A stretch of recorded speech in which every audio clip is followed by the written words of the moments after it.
What's up guys, and welcome back to another video. In today's video, I'm going to be talking about how you can find money to invest in your real estate deals. Often this is the first excuse I get when I'm talking with somebody about getting started in real estate is that they don't have any money. Well, in today's video, I'm going to give you 3 ways that you can start finding money this week so you no longer have that excuse. Stay tuned.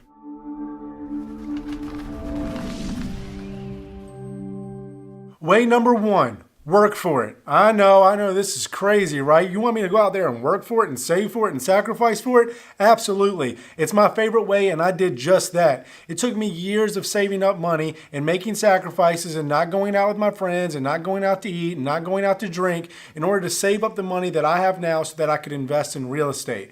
Yes, it takes longer. Yes, it takes more sacrifices, but I would argue that it's easier to come to the table with the money. I think almost anybody in the real estate game would attest to that having the money is the hardest part and can make it the easiest part for getting started. So yes, number 1 would be work for it. Start saving today, making a fund for it, make a savings account for it, start putting the money to the side, cut back on spending, get your budget right, and start saving for this. If you want it bad enough, you can save for it. It just takes longer and takes more sacrifices, but I promise you can do it. Way number 2 is partner with somebody. This is also a great way to get started. Start going to real estate meetings. Get on meetup.com, go to meetup.com today and look for real estate meetings in your area. And there's other people out there just like you wanting to get started in real estate. And guess what? They might have the knowledge or they might have the time and you have the money, or vice versa. You don't have the money, but they have the money, but you have the knowledge and the time. Partner up and go get on a project together and then split the difference, 50-50 or even 70-30. Who cares what you make on your first one as long as you get that first one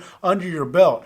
But then after that, keep partnering until you don't have to partner anymore. For me, I will always like to partner because I enjoy that. But if you do not, if you want to work on these yourself, you will need to partner at first until you save up enough. Do 5, 6, 7 deals. You have enough money saved up on your own, enough capital set aside that you can go do these on your own. Partnering is a great way to get started. Again, you have something that they don't and they have something that you don't. Usually that's money. So now y'all have a reason to team up with each other and you go out there, crush a few houses, save up the money, and you're ready to get started. Number 3, this is my least favorite, but it is a way to get started, and that is borrow the money. You probably have a friend or family member that has money sitting around doing nothing. Some of us have wealthy grandparents or siblings or whatever the case may be, and they have extra money sitting to the side, and they're probably going to let you borrow it way before a bank will. So you could go to them and say, look, I want to flip my first house, and this is what I'll do because I know I'm a risk because I'm just getting started. You let me borrow $50,000 to go buy this house and flip it, and I will give you 75% of the profit, even though you're just giving me the money and I'm doing all the work.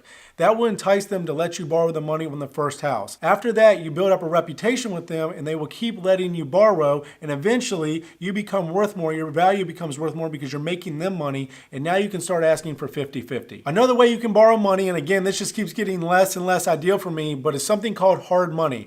This is usually a company or an institution that loans you money at normally a higher percentage than most because they know you're a risk. But they loan you that money at usually around 12 to 14% with some points up front in order to do the house. Now, you will still need money in this situation because they want you to bring some money to the table. Usually 15, 20, 30% they want you to bring to the table yourself before they loan the money. And usually they're going to only loan you about 70 to 80% of the after repair value. That way they are protected in case you default, don't pay, don't finish the project, or whatever the case may be.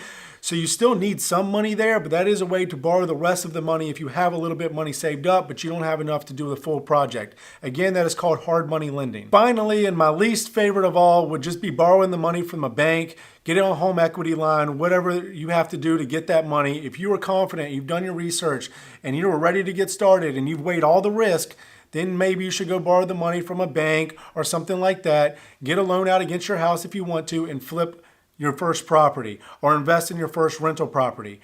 Again, I do not highly recommend it. Don't go do that because I said to do it. That's not what I'm saying. I am saying it as an option.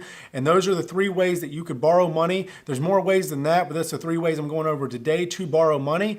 And you can get started with any of those. All right, guys, I hope those 3 tips help on ways that you could get started this week on start saving the money up, start talking with friends and family, or going to meetings about partnering with somebody, or borrow the money from an institutional like hard money or bank and get started that way. But stop using the excuse that you don't have money. You You either need to work on it or start asking around to find the money, because somebody out there has the money. They'll loan it to you as long as you're willing to put in the work and have the knowledge. Thanks again for watching all these videos. I really appreciate your support. If these videos help you, please hit the like and the subscribe button. That really helps me out and my channel. I'm trying to get to 1,000 before the 1 year mark, which is coming up quick in October. I think you guys can push me there. All right, I'll see you guys on the next video.